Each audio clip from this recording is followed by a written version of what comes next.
do I have my slides for my second talk as well? Okay. I might need it at some point. My slide for the second talk for my Okay. Is it also on the computer? Show will be the startup. Yeah. Okay. No. I mean, these are my slides. These are fine. But I have a second set of slides, right? Yes. It's in the same computer. Laptop. Same computer. I probably don't need it, but if I do, You mean after? So okay. Yeah. If I might have to refer it, then Okay. I have my computer.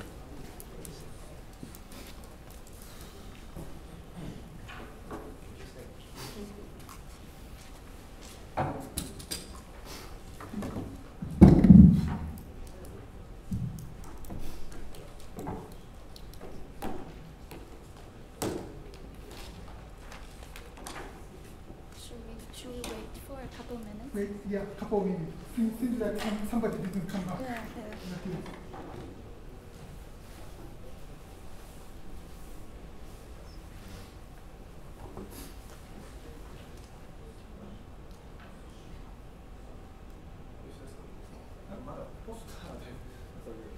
声かけてきます。そういうことか。いない人がここにいるんだ。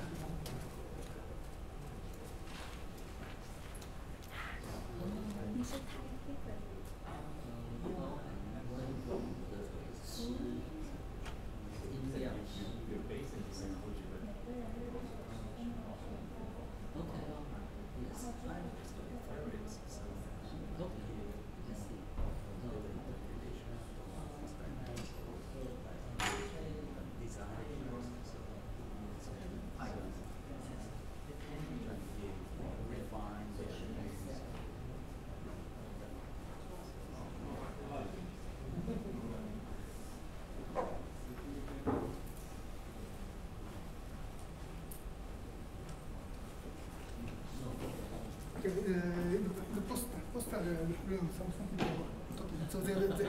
So when they go back, we'll start.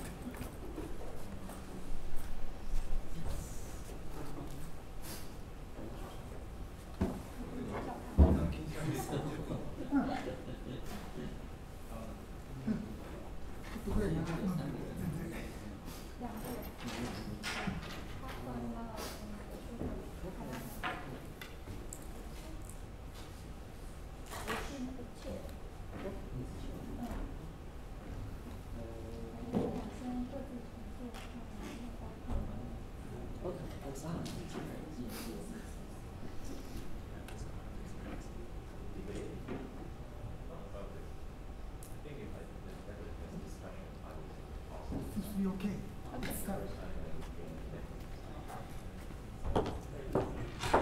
Okay, good afternoon. So for the next 1.5 hours, we'll have an exciting debate about how to collaborate philosophy and science for consciousness research. So the structure is going to be, we will have two speakers, Ha-Kwon Lau and Shogo Tanaka.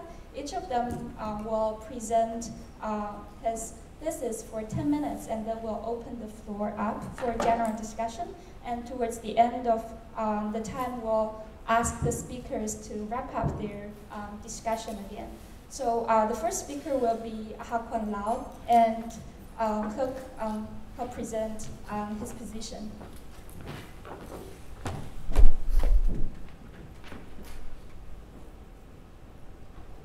Hello. So, nice to see you guys. Thanks for having me back here in Okazaki after maybe 10 years or so. I think we were here almost a decade ago. Some of you know what I do. This is very far from what I usually do. I run a lab. I used to do some psychophysics and a little bit of agency stuff. But really, these days, what I do is neurofeedback, in particular multivoxel neurofeedback, and using it to treat affective disorder. So this is quite different from what I usually do, and in particular, I think I'm invited because I do hang out with philosophers a lot. I have published papers with philosophers. There's another one coming. I'm writing my own philosophy paper too, and besides these co-authors like David Rosenthal, Richard Brown, I also, one of my best mentor and friend and colleague is Ned Block, when we both lived in New York City, I had learned my philosophy mostly from him. So I have a lot of respect for philosophy. I also have an undergraduate degree in philosophy. So for today to take the negative position is a story. It's mostly because when Tanaka-san and I were coming through this debate, we think that we're both reasonable people. We're probably going to have too much to agree and not enough to disagree. So in order to make a debate, I'm trying to sound as negative as possible. So some of it's deliberate to try to provoke and explore the positions. So I'm going to first start off with a couple of things I feel as a scientist over the years working with so many philosophers. Two, I would say almost like beginners, common mistakes that philosophers make when trying to interact with scientists. And once I explain, you'll see why that usually doesn't lead to very fruitful collaboration. The first is for philosophers to come in and look at your experiment and say, well, why don't you do this experiment instead? Wouldn't it be nice if you do exactly this? And scientists usually don't like it. I mean, some of them express it more than others. But the reason is, in science, of course it would be nice to do those experiments, but time and funding is limited, right? So if you come in as a philosopher trying to tell us what we do, it's like we don't like to be bossed around by you. I know these are interesting, of course we can do it, but we have other concerns. And we're not like just to produce experiments to entertain you. We have to actually compete for our jobs, our funding and stuff. So sometimes people get written off in the philosopher's thought. The scientists are not interested in the issue or not enthusiastic about interdisciplinary research. Well, they are, but they have their concerns. You know, their funding, some experiment may be expensive to do, and the graduate student might need to go to the job market next year. There are other concerns that, before you really step into their shoes and think about what their concerns are, it's too easy to just propose, oh, it would be nice if you do this. Yeah, it would be, but we're not your bitches.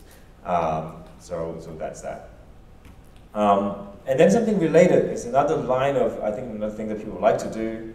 One kind of stereotype person who does it a lot is a guy called Peter Hacker, who wrote a long book about, based on these Wittgensteinian arguments, who like to say, oh, you guys experiments, this concept, the grammar of the concept is unclear, and try to point out how to try to police us, how to use the words correctly. Say, you guys said representation, but what you really mean is intentional, content-driven in a dynamical system.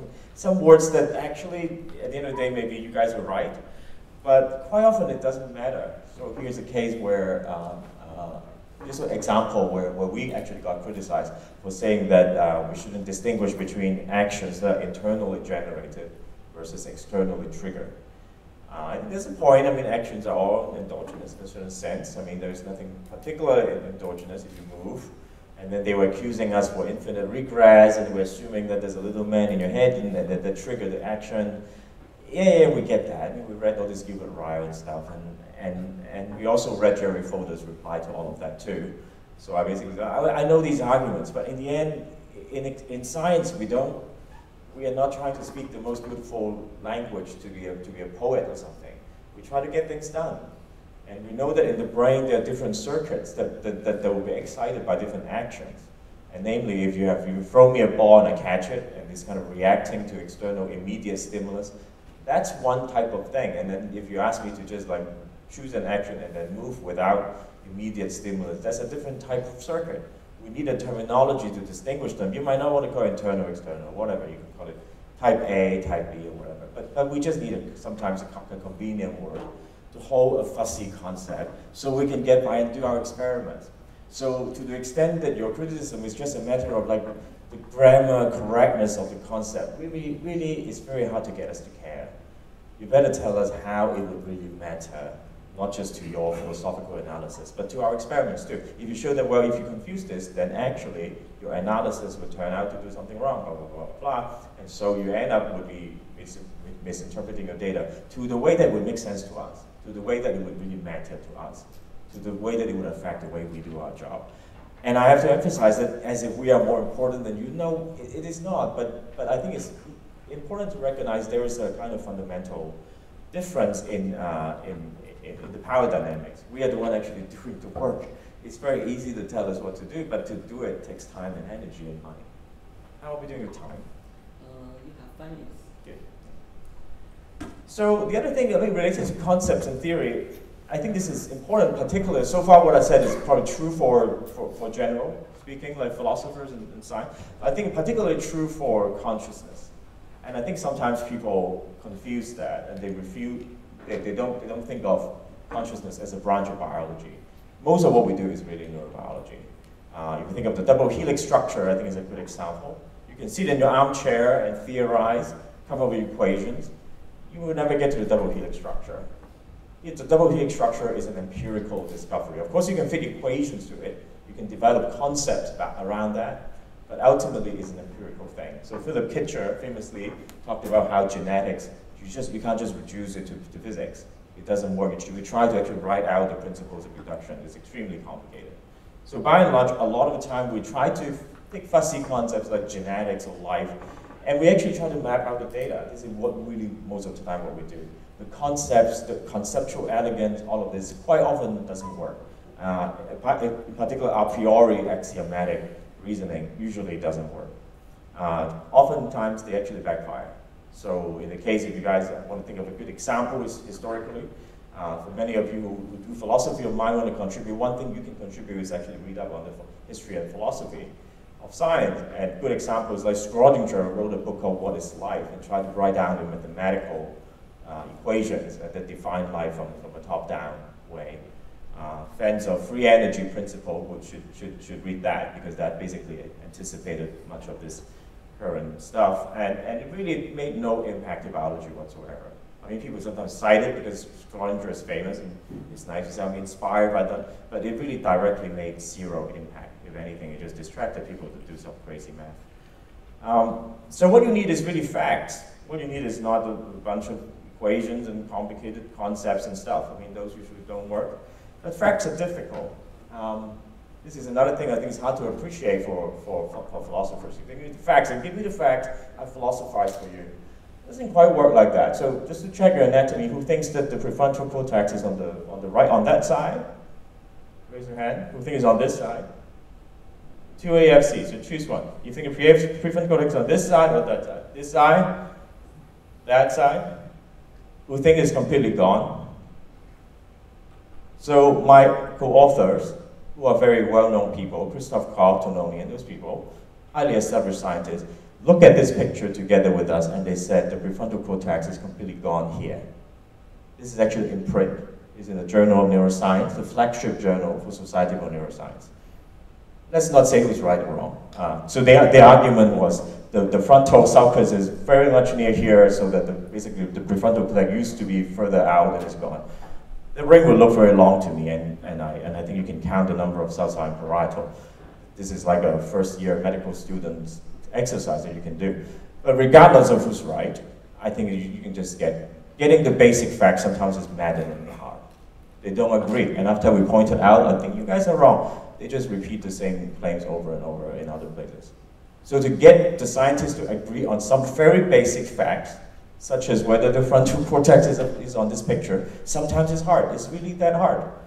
We can talk about why it is that hard and why it is particularly so hard in our field, but I'm telling you this is a reality. And given this, like how are you going to get like any kind of explanation to be done? For instance, if you think H2O is water, you think, oh, this is a reduction problem, it's quite hard. Well, it's harder still because some people are going to say H3O is water. It makes no chemical sense, but even the basic facts are going to be controversial. And if you think H3O is water, then no wonder it's such a hard problem, you will not be able to explain why water is a colorless liquid in room temperature. Because if the basic facts are wrong. And in our field, quite often we are still debating about very, very basic facts. So talking about reductionism, hard problem, qualia, no wonder those are hard. You don't even get the basic facts right first. You see what I mean? So here's a case of talking about, let's say you have the basic facts right. Why talking about concepts are so difficult, and sometimes that's more harm than good. Again, I'm really trying to be provocative. Remember, secretly I like philosophy, but I'm just trying to find the worst cases where I think sometimes it actually does more harm than good, and then I'll finish. The last point is really about necessity and sufficiency, which you philosophers are in love with. I think by and large, when applied to biological system or consciousness, it is a bad thing. For instance, think of the engine of your car. The engine of your car, you might think this is very important for it's moving around, and it is important, it's causal, but it's actually neither necessary nor sufficient for its moving around if you do your, logic 101. It's not necessary because take out the engine, you can push the car can still move. Or maybe you hook it to an electric motor, or you might have a second engine, so there could be redundancy. It's not sufficient because when you have the engine but I take off your wheels, then your car still don't move.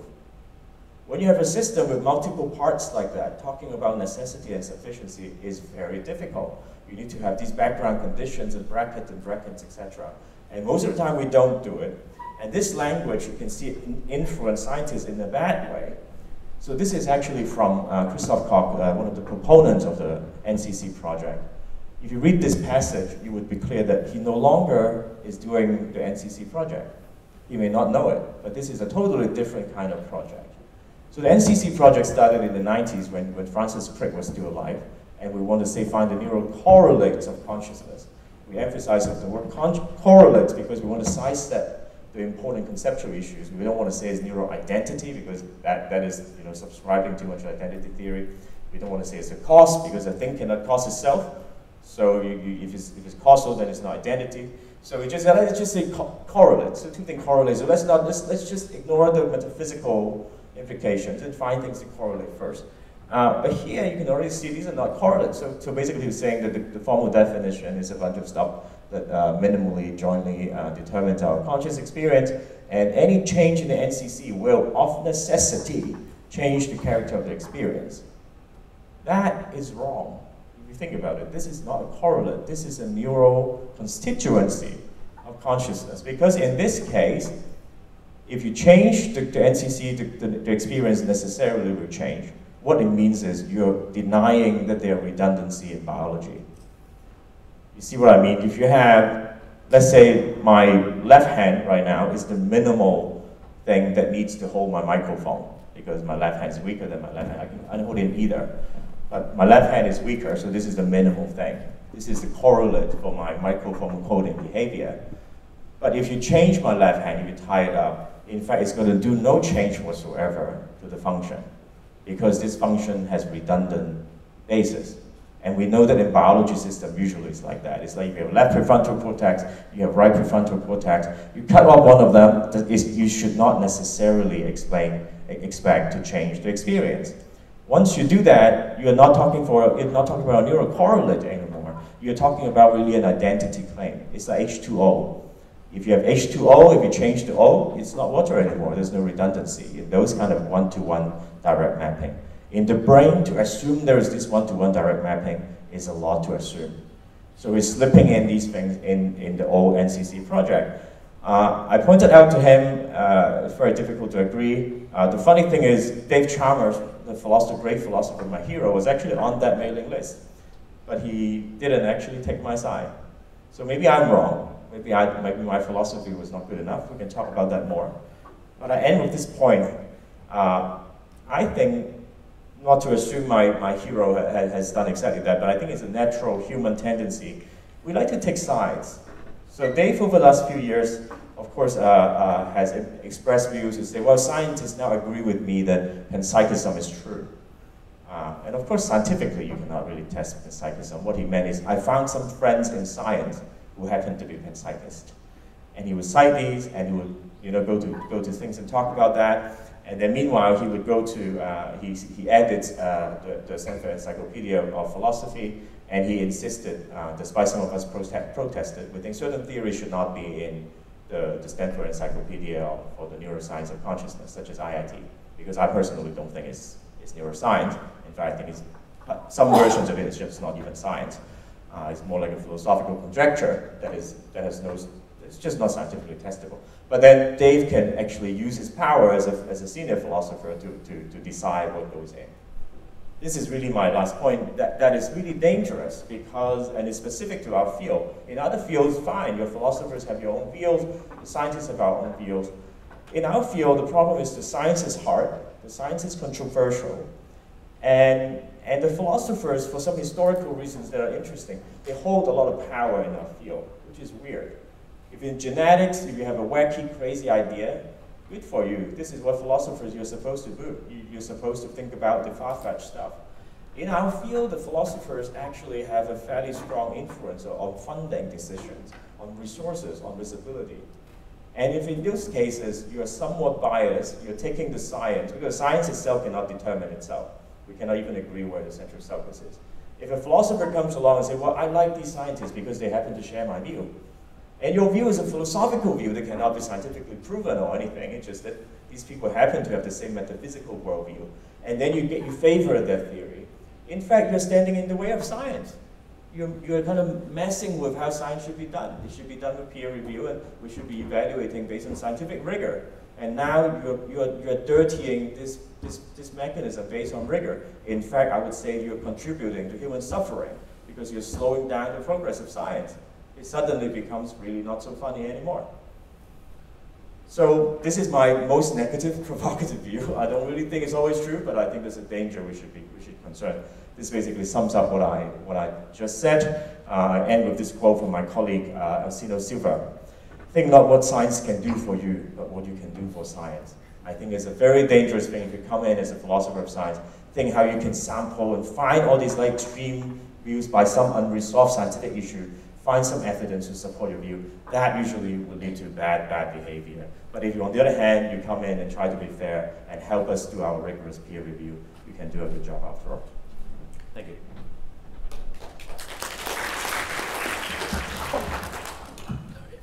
So our second speaker is Shogo. He's gonna take a somewhat opposite position on this question. He also have like about 10 minutes to present his thesis.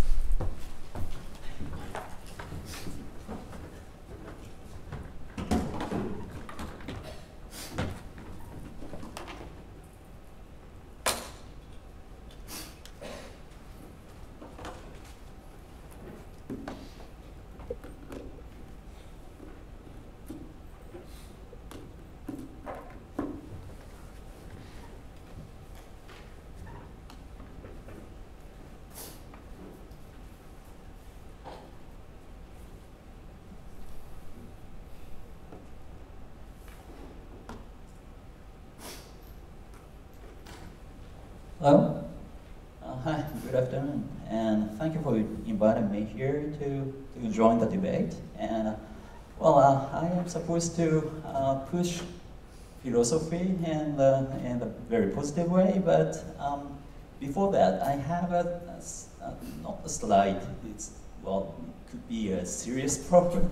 I have been attending this conference, and this is the very first time to attend this kind of consciousness conference. And I have been listening all the presentations since yesterday, and most of the philosophical ideas have their own background in the analytic tradition, right?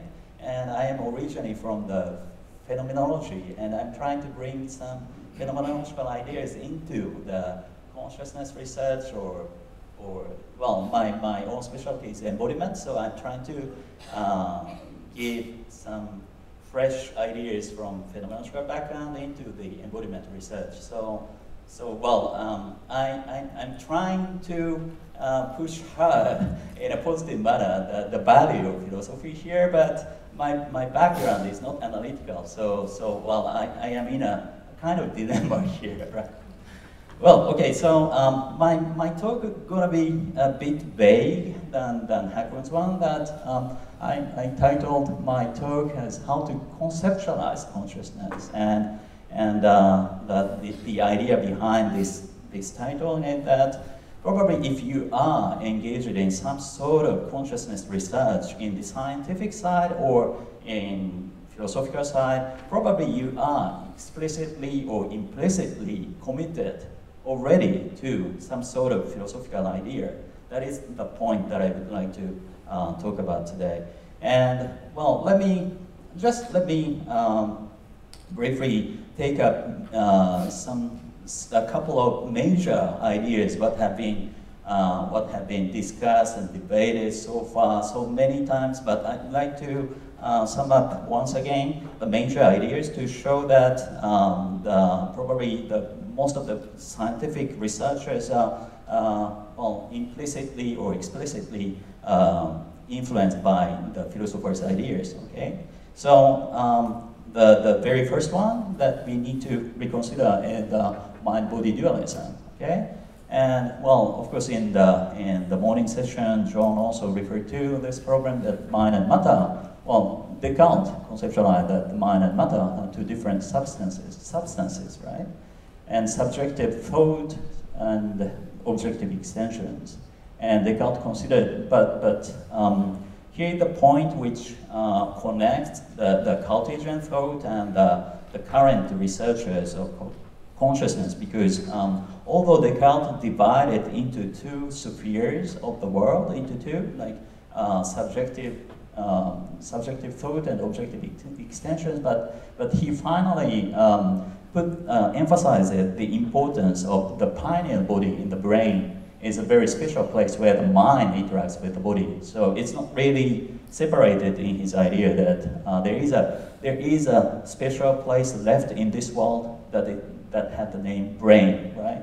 So brain, he put the brain as a special matter in this world where the consciousness or the mind and matter could interact with each other. And well, in half century later, another philosopher, Leibniz, pointed out that there is a gap here, that subjective thought cannot be observed or directly perceived by examining brain processes. And this idea was, of course, handed down to the so-called explanatory gap that was proposed by Joseph Levine, right? And, well, of course, Chalmers reformulated this explanatory gap in the name of hard problem of consciousness. And this way of conceptualizing the idea relocate this gap as a problem to be solved by explicating the neural processes in the brain from which conscious experiences arise, right? And probably all those who are engaged in the research of NCC probably is in this line of conceptualizing consciousness, that this conception supported the scientific research on neural correlated consciousness since 1990s. Well, this is the first idea, and the second one is the Thomas Nagel, and what is it like? Well, this is another very important idea, that Nagel conceptualized the problem of consciousness in terms of subjective field of direct experiences. And he emphasizes the quality of experiences given through the very first person perspective. So it is continuous with the idea, the very idea of the qualia, right? And well, in the field I am a bit familiar with, the research on perceptual illusions have been an important clue to understanding qualia so far. That he's well,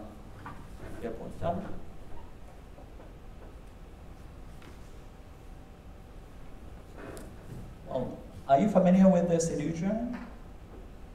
Good, good. Well, this is so-called checker shadow illusion, which was published by Edison in '95. That you can see the square here marked A. There is another figure marked B, and it is very hard to see that they are optically the same shade of gray, where the square marked A and the square marked B. But you can see through, well, with the aid of this another figure, you can see that they are the same shade of gray in optical manner. But it is very difficult to tell when you're watching this figure. It is very difficult to tell. But this kind of research, well, which was originally, well, promoted with the aid of the concept of qualia, well, it clarified, well, the scientific research which had been with the aid of the concept of qualia could promote the scientific research on perceptual consciousness, at least, right? And because, well, when we know from this figure, we know that the importance of the context of spatial context when we are watching at the square A and when we are watching the square B, we are in a different spatial context, and that spatial context makes the difference in our subjective perceptual experiences, right? Okay, but on the other hand, what is it like was a very, in a sense, a radical, more radical notion that, well, scientific research on qualia never gets rid of the problem of the other minds. The problem of the other mind was hinted by John this morning, that was the harder problem of consciousness, and which was originally involved in Nagel's question, because he wanted to discuss what is it like to be a bat, right? So what is it like involved the question of another person, or another animal, or machine, or robot, or whatsoever, who may or may not have the subjective experiences I had. So, well, this line of research would be continuous with the scientific research on the animal consciousness, or the robot's consciousness, or machine consciousness, or the, well, at times with the consciousness of the people in very particular states, such as vegetative states, or altered states of consciousness. Okay, this is the second one. Okay, the third one, the Freud idea. Freud was not really a philosopher, but I think his thought was kind of very important important topic, because his idea of unconscious was based on the clinical observation that there are mental processes that the patient themselves are not aware of. So Freud actually denies the primacy of awareness that we always put in the context of scientific research of consciousness, but he denied the primacy of awareness in understanding consciousness. So probably his view is continuous to the idea of the accessibility or the inaccessibility of consciousness in the scientific research. Well, maybe we can put well, this is Masatoshi's specialty. Well, maybe we can take up the blind sight as an example. That the patient with blind sight, not visually aware of the stimuli, right? But they somehow can respond to the stimuli through concrete behavior, like this figure that she cannot visually aware of the direction of the slit, right? But she can somehow insert the card into this slit. That happens with the patient with blind sight. So, well, here is the problem of accessibility and inaccessibility and the primacy of awareness. Maybe we can conceptualize from this phenomenon. Well, and this suggests that visual information processing and the brain does not always correspond to the conscious experience of the stimuli. So we can say, well, maybe we can generalize from this fact that it is needed to explicate how the subpersonal or unconscious neural processes contribute to the conscious experience. And probably this would involve the problem of the free will as well. Well, and Freud's idea from a slightly different perspective, maybe we can say that Freud's idea also suggests different levels of consciousness. Like, well, he never used the term of arousal that like we use now, but he considered some sort of layers of consciousness, like daytime consciousness, and below that there is a dreaming state, and below that there is a dreamless state, etc. So this way of conceptualizing the consciousness is very continuous to the current research or altered states of consciousness, or the consciousness research through anesthesia, right?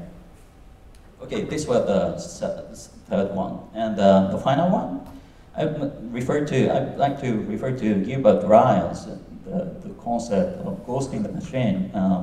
Well, this one also John referred to this morning, well, a bit, that Ryle was criticized Cartesian view with the phrase of ghosting the machine, that Descartes distinguished the subjective substance of the mind and the objective substance of the matter, but well, how Descartes conceptualized the mind was the thinking substance, and it was independent from, but still resident in the body. So he regarded that the pineal body in the brain were the special place where the mind could interact with the body or the world. Right? So, but according to Ryle took a different position to the concept of mind. Ryle said the mind is a set of dispositions that actualize through behaviors in the given situations.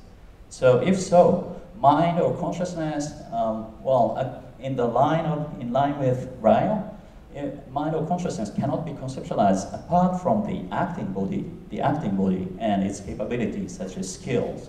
So, well, I'd like to say that his thought was one route for what is called embodied mind or embodied cognition paradigm currently. So, well, for example, the scientific research on phantom limbs or rubber hand illusion would be an example for this line of scientific research of consciousness. They are explicating the embodied dimension of consciousness, right? Okay, so let me sum up. Well, in the past philosophy, as we have seen already, well, sorry for being too general for my talk today, but at least there are many, many ways of conceptualizing consciousness, and to a certain extent, they are continuous to the current scientific research on consciousness. So maybe we can say that whether the scientists are aware or not, they tend to be committed to a certain philosophical conception of consciousness. And well, Hakwan referred to the fact, and he emphasized what the fact is. But well, let's pay our attention once again. What is the fact of consciousness? Consciousness as a phenomena is very, very ambiguous, and so many ways of conceptualizing it. So the fact, what is the fact of consciousness? It could be 1, 2, 3, or how many types of fact of consciousness are there, and we can understand. Maybe we need to some sort of mediation of concept, maybe without being mediated by some sort of concept or philosophical concept. Maybe we cannot talk about the fact of consciousness. So whether the scientists are aware or not, they need to be committed to a certain philosophical conception of consciousness. So, well, at least it is better for the scientists to be conscious, okay, to be conscious of their own philosophical conceptions of consciousness. Well, this is my talk. Thank you for your attention.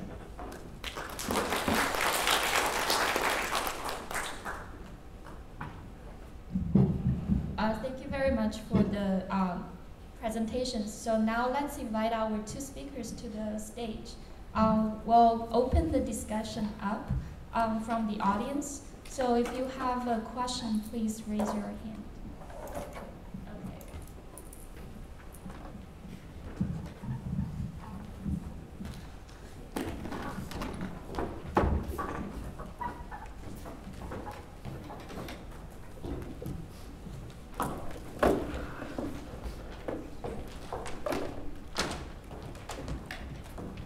Tony?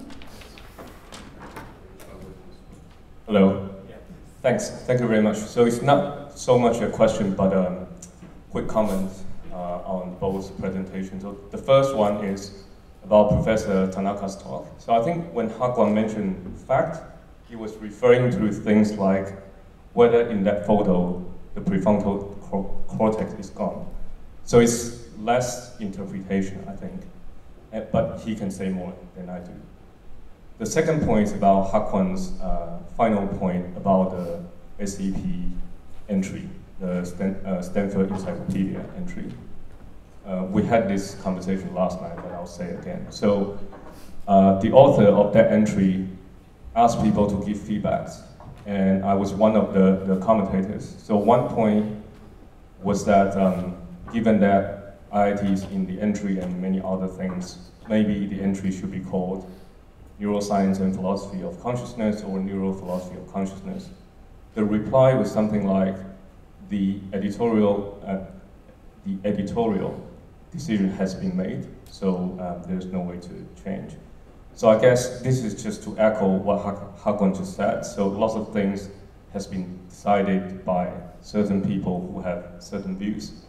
Might or might not be harmful, but we need to be aware of those facts. Thank you. So about the fact I was going to reply to, obviously the fact about consciousness, I wouldn't say there's one or two, and it's very controversial. But what I meant was even for some basic facts, like whether 1 + 1 equals 2, whether you look at a picture and then does this bit of anatomy still exist on the picture, these are really textbook stuff. And what I'm really trying to point out from my working on the front line for 2 decades of my life is sometimes getting those are already difficult. You might be surprised how difficult it is, but those are in print. You can check it out if you have any doubt about that. And given that, I think conceptualizing is obviously important. It is obviously important for certain things that needs to be conceptualized. But of course, conceptualizations are also controversial. So any of the philosophers you cited, like Ryle and Freud, there are people for and against them. And what I worry is this attempt to conceptualize things is just going to make the even basic fact-finding even more difficult. And I don't want to say more about the SEP entry that might be more suited for a year afterwards. And it's really not against you, Dave, so if you're listening. It's not about it's pointing a general phenomenon that philosophers have a disproportionately large power of influence in our field than another field of science. If you're a philosopher of physics and if you say like quantum mechanics makes no sense, you're not going to take that out from the graduate education of any major graduate school training. Quantum mechanics is here to stay whether you like it or not. But whereas in our field, philosophers actually have a fairly sizable impact on what get to stay in our classics and what get to go under the main stage, what's going to go behind. And in that sense, again, the conceptualization is a good thing in itself, but because of these vested interests in our field, sometimes they can inadvertently end up doing bad things for us. Well, okay, about the notion of fact, I'd like to add something. When you're a researcher in the field of neuroscience, probably you will focus on the neural processes of a certain part of the brain. But before focusing on that special part, there are so many other parts you did not focus on. So when you focus on a particular process of neural processes or a particular region of the brain, you have already committed to some sort of conceptualization. To design the context of research on the fact, you have already committed to some way of conceptualizing or identifying the process of consciousness. So that is what I wanted to add about the fact. Any follow-ups? Okay, let's move to our next question. Hi. So I think I want to try to connect to talks in a way, but I want to start with Professor Lars.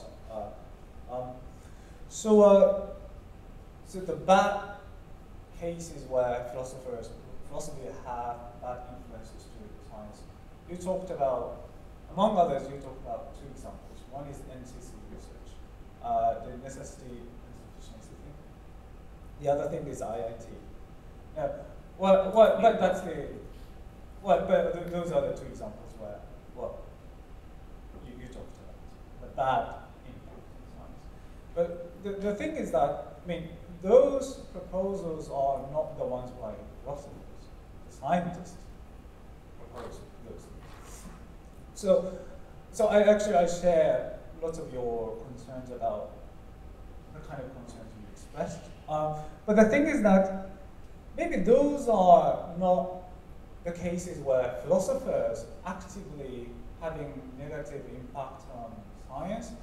It's more like these are the cases where scientists take up some kind of philosophers or philosophical ideas and use some of those ideas in not optimal ways or something like that. So I think that if that's the case, then I wonder whether, well, I think this session is about the kind of fruitful collaboration between philosophy and science. Maybe one positive contribution philosophers can make about those issues is that maybe philosophers can clarify some issues. Because it's a necessity and sufficiency thing. I think basically I agree with you. So the problem is that scientists are not super clear about the distinction between constitution and causation, necessity and sufficiency, correlation and causation. Look, scientists tend to be not super clear about the distinction between them. On the other hand, philosophers are basically, that's what philosophers talk about. So philosophers are relatively good at making those distinctions. So one positive contributions from the philosophy side is maybe philosophers can qualify those things a little bit. So, I mean, I think that's kind of connect to Professor Tanaka's talk, because he also talks about the philosophical assumptions scientists tend to bring in. And one of your messages is that like they should be aware of those things. And then maybe that connects to Professor Law's point, right? So, yeah. Yeah, I think it's a fair point. You very nicely summarize it. It's not that at least examples I gave you were not that the philosophers did the bad philosophy. It's the scientists who, because of the field, we hang out with philosophers, we borrow these bad terminologies, these axioms and concepts and theories and necessity and sufficiency without fully understanding what these things do, and then proceed to do very bad philosophy. I think that's fair. So, but I think in part, I think we picked it up from you guys a little bit. But I think what I was saying is not that part. The part was while we're doing this in the open, it's very prominently doing this. That was an email exchange that I quoted from Christoph. I was trying to point out your definition of NCC is a betrayal to the original freaking called the NCC, and I tried to point out to him he didn't agree. And then I pointed out that there was all of these terminology about necessity and sufficiency and redundancy and plasticity was actually discussed in Dave Chalmers' 2000 paper on what is an NCC. I read it as an undergrad. And I brought it up, but the problem was Dave at that point did not intervene. Maybe, so this is a personal anecdote. I'm not saying that Dave would forever remain silent about this. Now that I've put him on the table, I hope that he would have to react to this. What I worry is philosophers do tend to, they have the capacity to come in and clarify these. My worry is really given the sociological factors surrounding the way the science goes, whether they really do this or whether they take this as a job. Or to put it positively, there's a way that I think Tanaka-san would just agree. Philosophers have the potential to do good in this field. Whether they are doing this and how do we make sure they are doing this, I think that's the danger. The danger is they have the potential to do this, but they won't. Instead, they would take the scientists, whether they're good science, bad science, whether they're doing bad philosophy, so long as they agree with their view, they would take those and, oh, I have scientific support. You see this piece of bad philosophy done by these scientists, end up having the conclusion that I like. So they end up citing them, which I think is actually, I worry is the reality is that is happening much more often than it should, or than you guys think from the outset. Right. So what the so I think one tricky issue. So I really like the part of your talk where you talk about the conceptual policing. So I think that's a really bad thing to do. I mean, so I'm really sympathetic to the kind of frustration you guys, like scientists, feel about that. But the tricky thing is that it's not very easy to draw the distinction between bad conceptual policing you talked about and the kind of distinction you are now talking about, like in the exchange with Koch, for example. Because, in a way, that's kind of conceptual policing, right? So, I mean, So there are good cases and there are bad cases. And one point is that it's not really easy to draw a sharp distinction between those two cases. And the other thing is, so that's one point. The other thing is more like a sociological thing. So the scientists have been frustrated by those conceptual policing. So maybe they don't really want to listen to what. But yes, again, they're doing it again, just repeat. That's fine. So I mean that might make it. Again, I think it's a very good point. I myself find it difficult too. But I think the tentative answer I can give is there are some kind of conceptual policing where it doesn't matter to the science in the end. So if you just replace all those terms, sometimes I reply to people and say like, I can give you the word template and you can use find and replace and change all the terms to another term that you like, then okay, fine. You let's call it X. I don't care what's in the word, right? But there are sometimes cases where it does matter. So in the case I point out in the Kraken Cock, mostly in Christoph's new formulation of the NCC, it does not do the job anymore.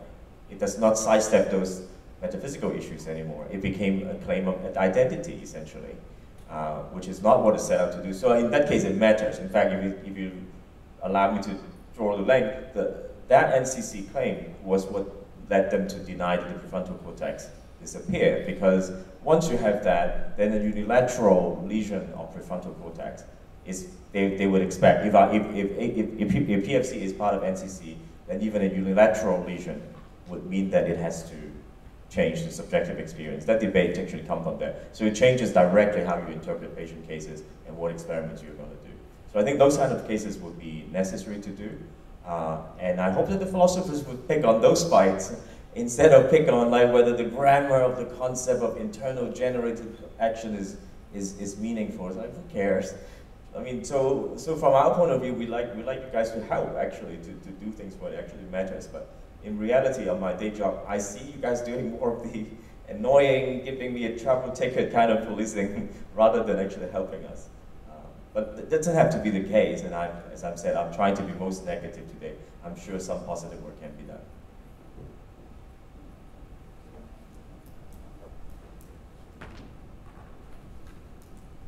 I want to talk about a bit more practical issue, how to actually collaborate.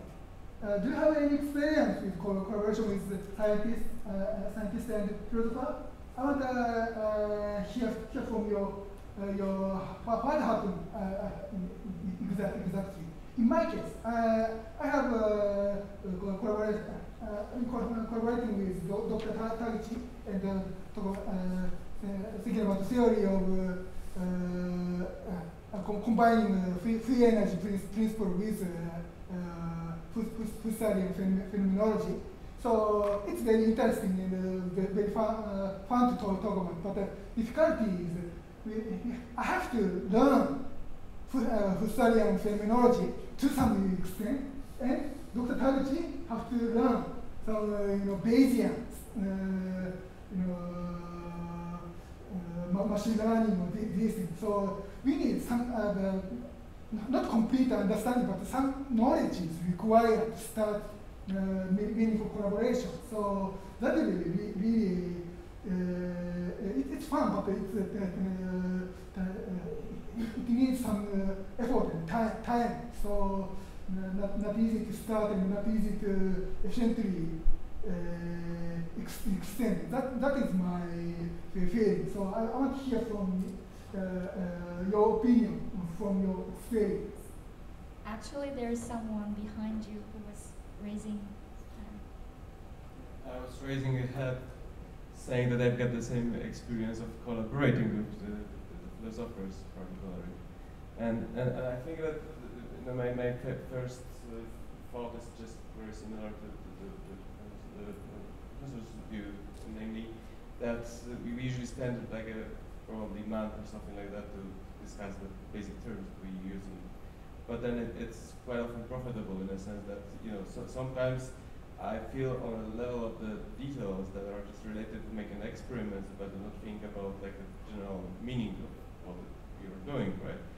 And on the other hand, when you're just like doing the philosophy, you're just like asking very general questions, but sometimes you're just losing like details. Like, so I think that by definition should be beneficial at least for autism.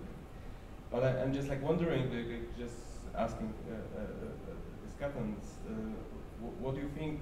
Whether you can think about some example of a research question in the context of your work that was solved because of your collaboration with the philosophers, or was solved because of your collaboration with the scientists?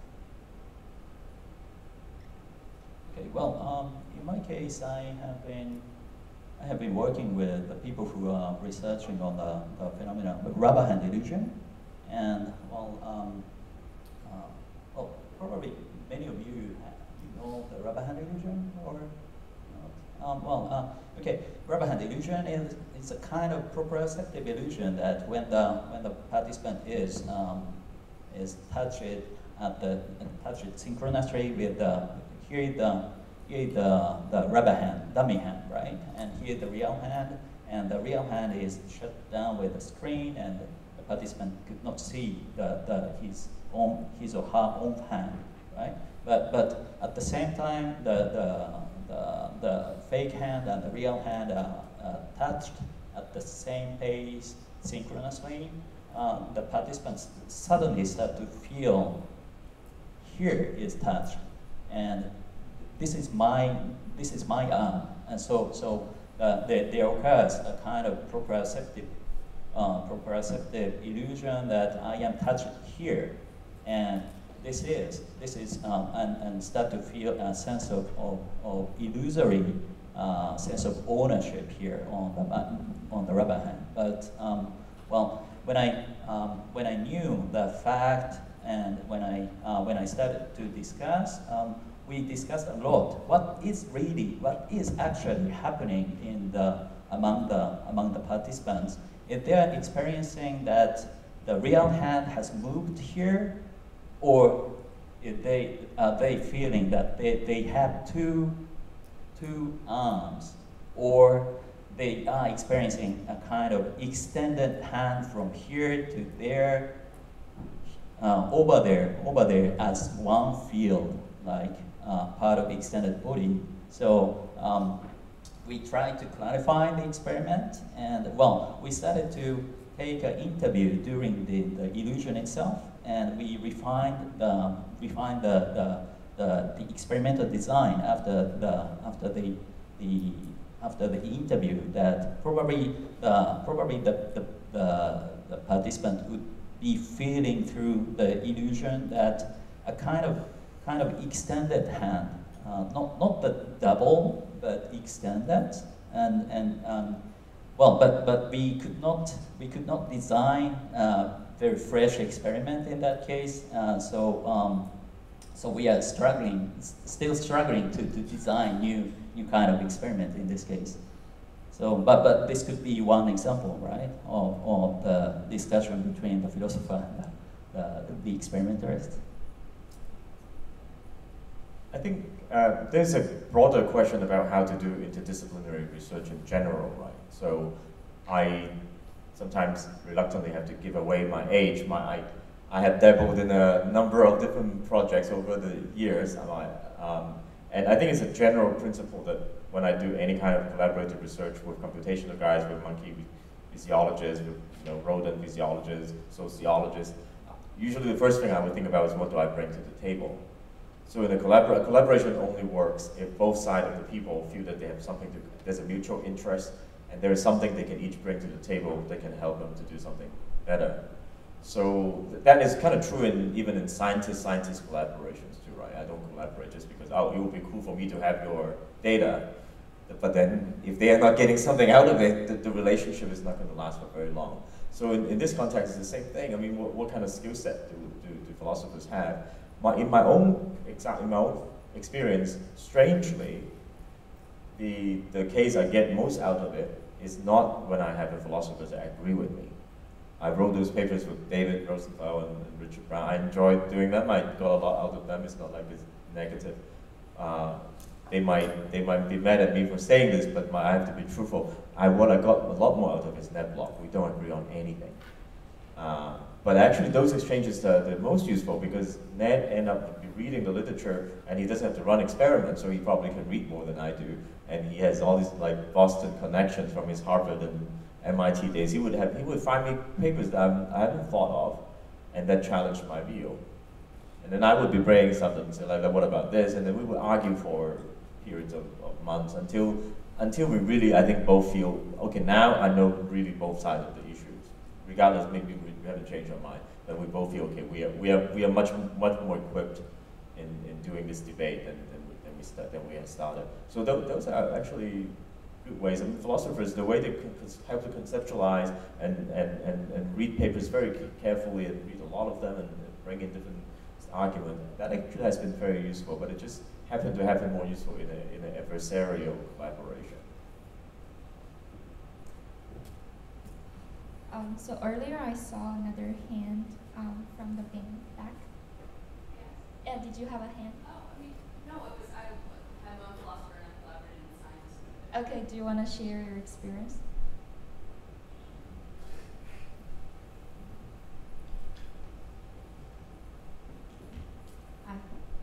So I'm a philosopher, but I have done quite a bit of work in symbolic AI and cognitive science at MIT and Harvard. And my experience generally has been that the role of the philosopher, or at least my role in these interactions, has not been to define or like lay out the axiomatic basis with which everyone needs to begin. I think that's sort of obnoxious, and I would agree that that would be problematic if everyone did it.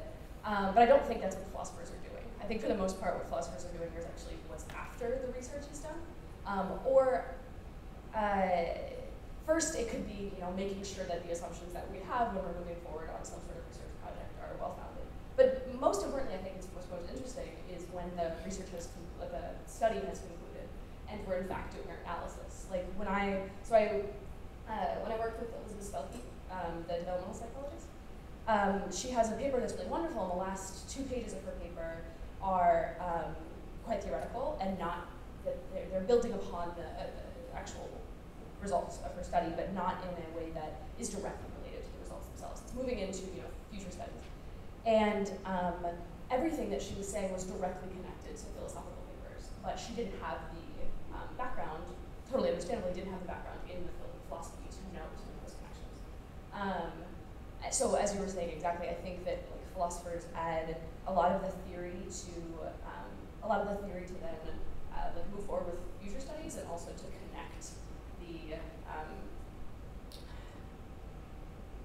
connect the larger questions that people have been grappling with for thousands of years with the research that's being done today. That's right. Yeah, thanks for sharing.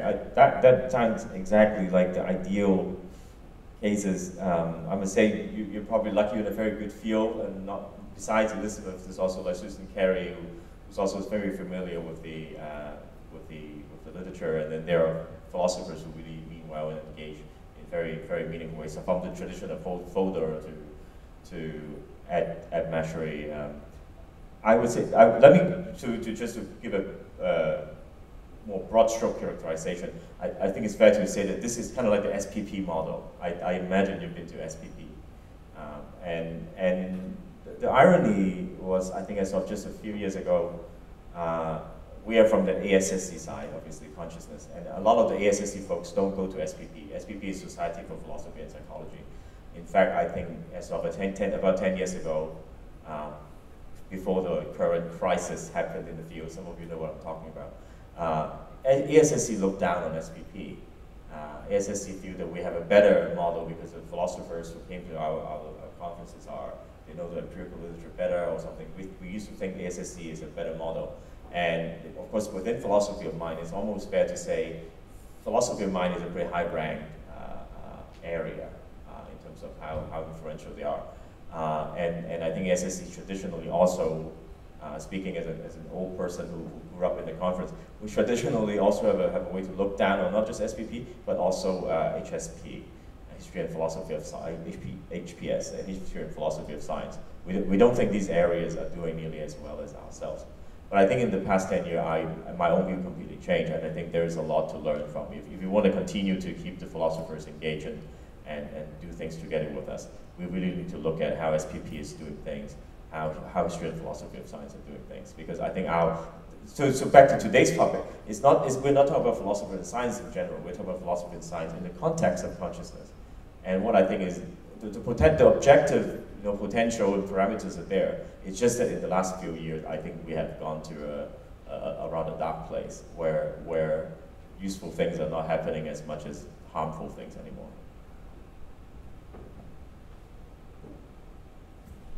Any other sharing?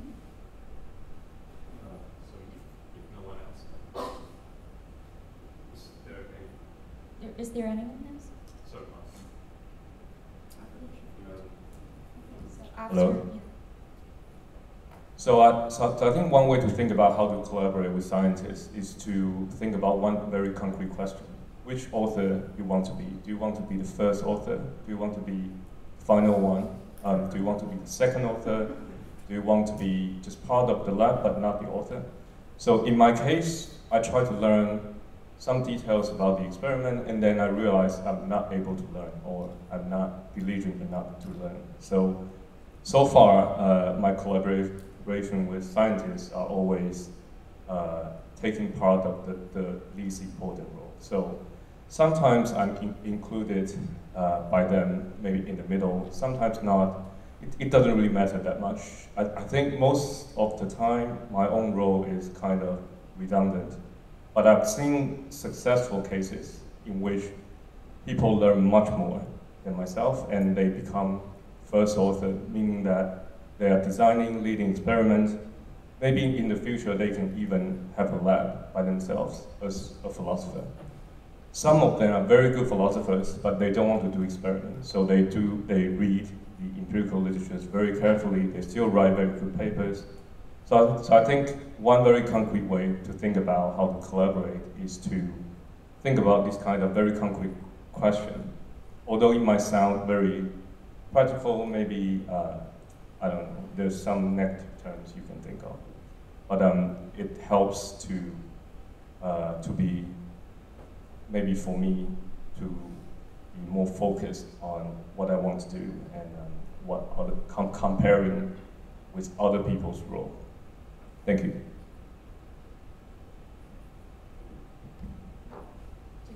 you want to comment?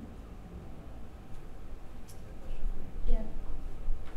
I know you do the direct confrontation. No, so actually we have too much to agree, but just to kind of pick hair, one thing is about when Tanaka-san mentioned about Freud. I thought that it's not just, I can ask you, hopefully it might provoke some response to. Freud has a very special place in our field. I was brought up in a tradition where using Freud to liken someone else's behavior is considered like throwing dirt. It's like really, because Freud, where I was trained in England, in a monkey lab, basically, Freud is like the most evil thing ever. So to put in context, like you mentioned about some of the Freudian ideas, how it influenced, but you really sum up what Freud has done for psychology. There was a thing to be said, and Heinzig actually said it in a book that is very clearly argued and well documented. Freud basically set psychology back for like half a century. You think about why, the reason is the concepts are maybe right. Some of them are not his original ideas. Some of them he claimed to be original ideas turned out not to be so, and he behaved by and large like a dictator. When his students disagree with him, he kicked them out from a group, and it's very like tight control. It's a bit like a pope, like a cow guru kind of figure. And what that happened was that culture really hurt psychology and led psychology to completely lose its credibility. So in the whole psychodynamic tradition basically died off in the English-speaking world. Not so much because the ideas were bad, but because of how he behaved and how he pushed for those ideas, and how he disregarded the important evidence. That turned out to really backfire. And I get to nicely add to the point, like, yeah, you can trace an idea to Freud, you can trace an idea to Descartes, you can trace an idea to Ryle, but yeah, the ideas were traced backwards, right? So in hindsight, all is said and done, you can always find someone who said something good. I imagine people would be able to do that even for politicians of our times that we really don't like. You know, you always go back to like, oh, Reagan did this good thing. Yeah, of course it is some good thing. But you really look forward as how the whole program has contributed. Sometimes it can be very negative, and how do we avoid that, or how do we keep tally? That seems to be difficult. Because usually in keeping tally, we just look at the literature and say, oh, this is a Kantian idea. So we ascribe this to Kant and say, oh, so we make Kantian philosophy look very profound and all that. But do we actually do the forward evaluation and think, look at what Kant was doing at this time, how it actually impacted the field? Was it actually positive or negative? Well, thank you for asking. Well, yeah, first of all, about Freud. I'm not really, for me personally, I'm not very fond of Freudian ideas or psychodynamic school, but well, he said something very important in the context of consciousness research, because he denied, as I talked in my introduction, he denied the primacy of awareness, because based on his clinical observation, he talked about the unconscious, right? And unconscious does not appear from the first-person perspective, and probably in the context of current scientific research of consciousness, probably there's very few people who really talks about this issue, and I wanted to bring your attention to this issue that probably most of us have hidden tendency to emphasize the first-person perspective and its importance, and what is it like is the phenomena how it appears to the first person, right? But Freud denies that the core concept of Freudian unconscious denied this way of conceptualizing consciousness. So it is one thing that could be emphasized once again now and here. The second point is that, well, knowing philosophy is really time-consuming. I agree that it's really time-consuming because so many ideas are developed through historical debates. So when you have to learn philosophy, you need to get into that kind of historical aspect. But sometimes I think it is good because science also has its own history, right? And all the impactful ideas or impactful innovative researches appears on the right context of the history. So to locate for the researchers to locate their own ideas in the history of science, probably they need to look back the historical ideas and its development, and it is higher than with philosophy. So I think sometimes it is good if you have time. It's good. Any other questions? Yeah.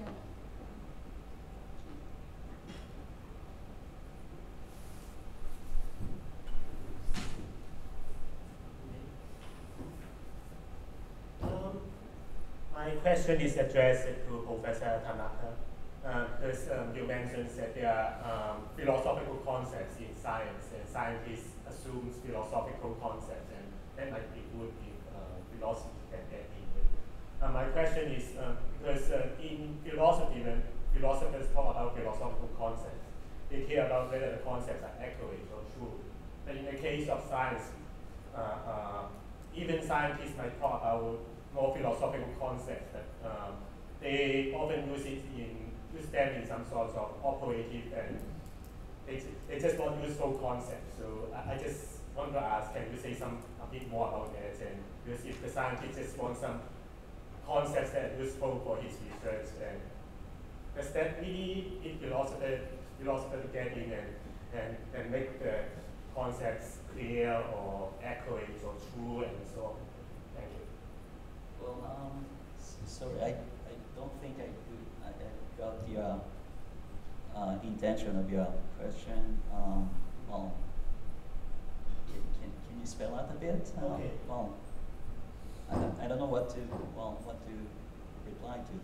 Yeah. It's maybe the scientists just use these philosophical concepts in his or her work, but it doesn't mean that he thinks those concepts are true, or because just those he wants to describe this phenomenon, or he wants some sort of background conceptual framework, so that by that kind of conceptual framework, he can produce some results and so on.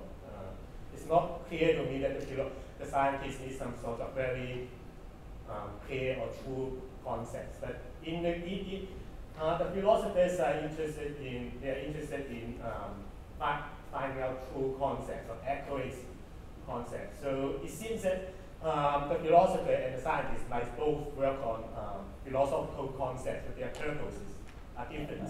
So that's my question. So you think in science there are philosophical concepts, and I agree that I want to know more about what you think about how philosophy can actually contribute to science. Okay, good. Yeah. Thank you. Thank you for asking. Well, probably this is the reason. This is the reason that I have not been so attracted by the analytic tradition, because it insists on true or false question, right? But well, my background of phenomenology is a bit different because what we emphasize the most, or probably Professor Taguchi will talk about tomorrow, but going back to things themselves is the most important thing. So, so for the phenomenologist is to see things as they appear is the first primacy. So it is not the true or false question, but let's find the fact together. It is the attitude of the phenomenologist. So probably it would be also to emphasize what the program and what we are going to find as a fact, and emphasizing the phenomena itself is the very important point to share among the philosophers and the scientists. One more question. Actually, I was thinking we are still in the session of sharing our experiences, like collaboration. So, I'll something really concrete about that. It's like from my past experience. The question of journals. So I am a philosopher. I have past experience of working with psychologists and psychiatrists, but we care about different kinds of journals, like philosophy journals, science journals, and psychiatry journals. And philosophy journals mean nothing to psychologists and psychiatrists, and psychiatry journals mean nothing basically to philosophers. Of course, there are some good, some nice interdisciplinary journals like Mind and Language or Cognition, where they are supposed to be interdisciplinary, but they are exceptional. So so that's really difficult question. So we work together, and then that's a hard process because we need to learn from each other first, and that takes time and effort. And then, but the result does not really get into the top philosophy journal. And the result does not really get into the top science journal. Now, so that's the question. Well, I don't want to be negative about it. I'm really I have been doing that, but the frustration is that. Is it really worth it? I mean, and then the Professor Tanaka says like, if we have time, that might be nice. Yeah, but who has time? I mean, in this kind of so the question is, I don't think the current systems of evaluation in philosophy and in science, I don't think the current system encourages interdisciplinary things. Of course, there are some meetings, nice meetings like SVP. That's nice. That's where philosophers and scientists come together, nice discussion, But after the meeting, they go back to their places because there's no top journals, basically. So that makes the real fruitful collaboration really difficult. Well, that's one of the frustrations I have been having. Although I myself I have the idea of collaboration, but I think that's a difficult problem.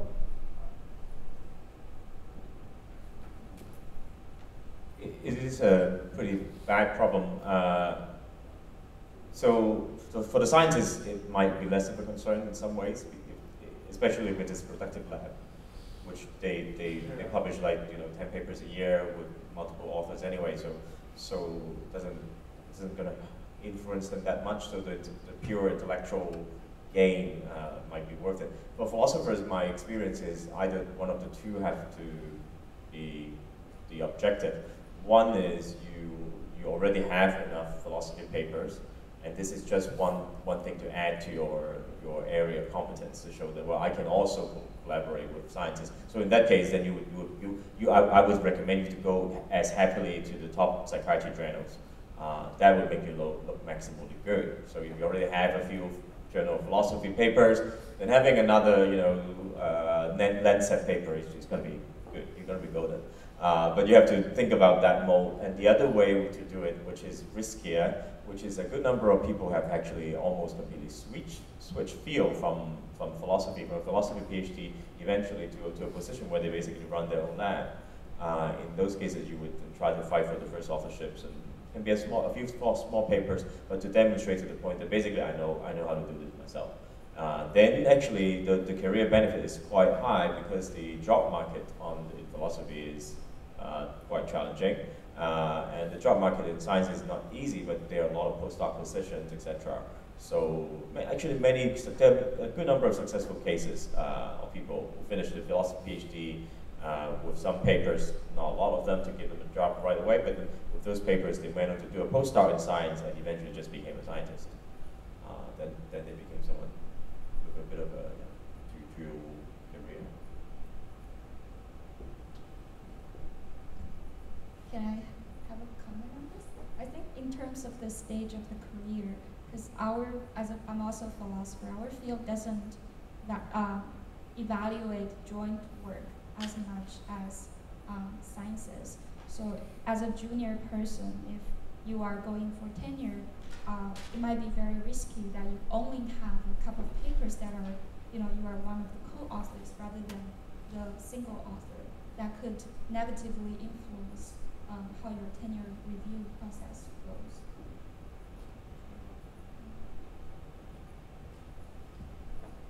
Yeah, intern.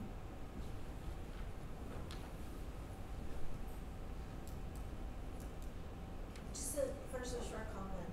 Is it working? Yeah. Okay. Just first a short comment. I think if we just set this aside, I think what constitutes a good philosophy research project and what constitutes a good science research project is very different. And so when it comes to like an interdisciplinary work, then it's really hard to evaluate it in a way that if you just look at for example, a talk and what the questions from philosophers and questions coming from science, they are basically very different. And I think this brings to my second question, which is, so we are having this kind of event, and basically as Ryota explained in the first day, that is to facilitate collaboration. And I think maybe we can also take this chance to brainstorm what would be a good kind of event to actually really facilitate collaboration, and especially between scientists and philosophers. And so, for example, like this kind of debate session to think about this meta method issue, like how to collaborate. Would it be like a fruitful topic to discuss, or what could we do to bring a better kind of interaction to this community? Do you have any thoughts? Or anyone else from the audience?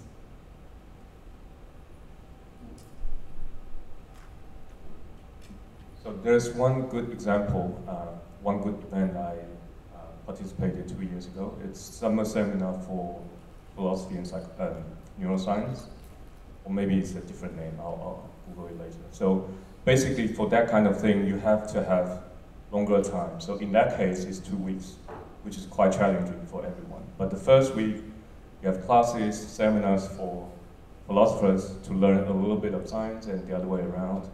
The second week, so in this first week, you already team up, or you team up before going. And then you can change your team. You can be in 2 teams and so on. Second week, there will be more practical sessions, and all afternoon sessions, every day you have collaboration, discussion times, and so on. And I think that's very useful. They have been fostering lots of collaborations. There are papers out and so on. I think it doesn't have to be 2 weeks long because it's too challenging. The first week is not necessary because you can learn those things on other occasions. So maybe things like 1 week or at least 5 days for people to get to know each other and maybe team up before going, even though it's flexible. And in that case, people have better ideas about what you want to do, and you read other people's profiles and so on. So it's different from this kind of event. I think both are quite important, but they serve different purposes.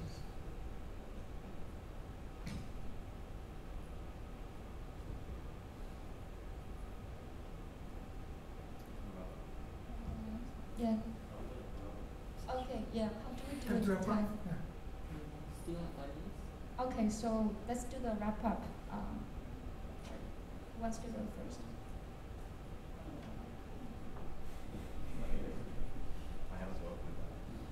So we were supposed to wrap up. So yeah, I think I presented a negative view because I was asked to, and I thought it just to be provocative. Overall, I don't think it has to be negative.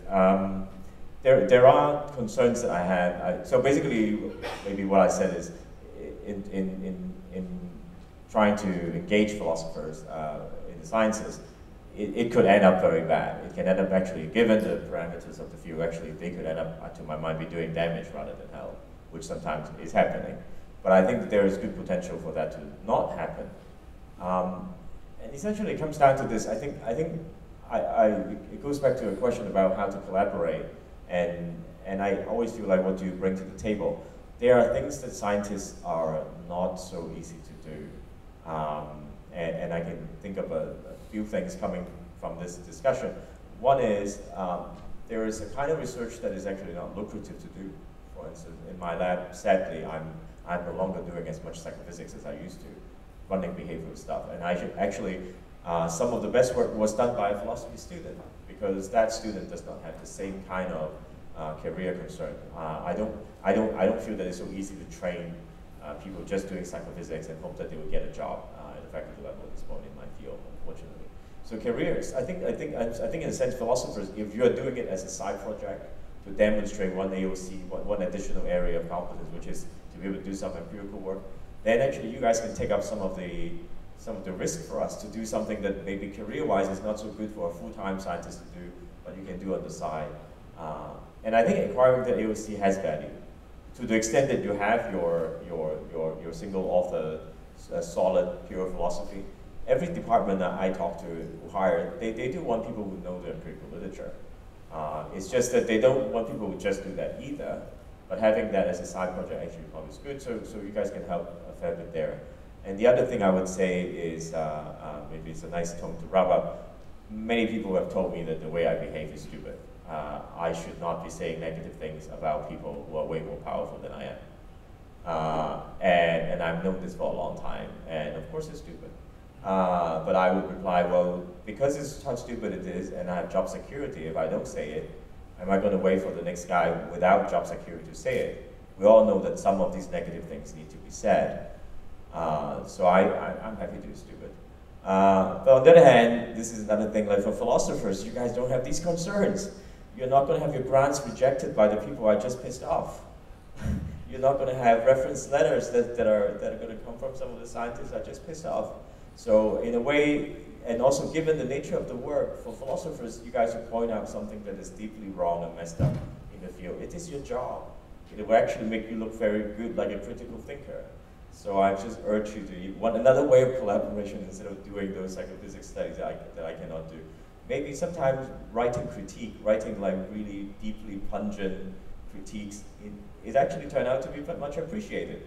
As I always said, like Ned Block's favorite thing is to throw the kitchen sink at us, and look how well he's done. So if you guys feel like joining this debate, there are actually things a lot of scientists are very keen to talk to you guys about how the science actually works beyond what you will read in papers. There are a lot of things that are not strategically advantageous for junior scientists to say themselves, but you can they're very happy to talk to you.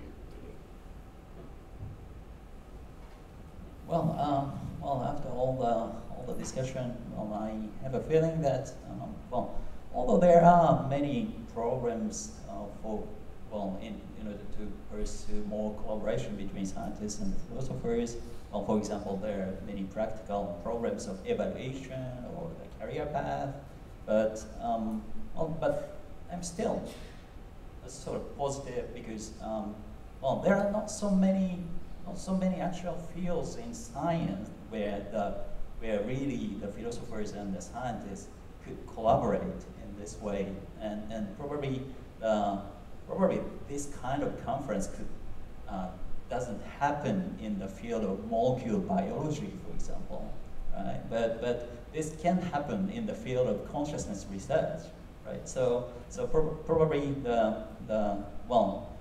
in the field of consciousness research would be the point of breakthrough where the scientists and philosophers could collaborate in a very good manner, I guess. So, I'd like to send some positive messages to the audience to end up this session. Okay, so our time is up. Let's thank our two speakers again, and the discussion can continue after the ending of this session.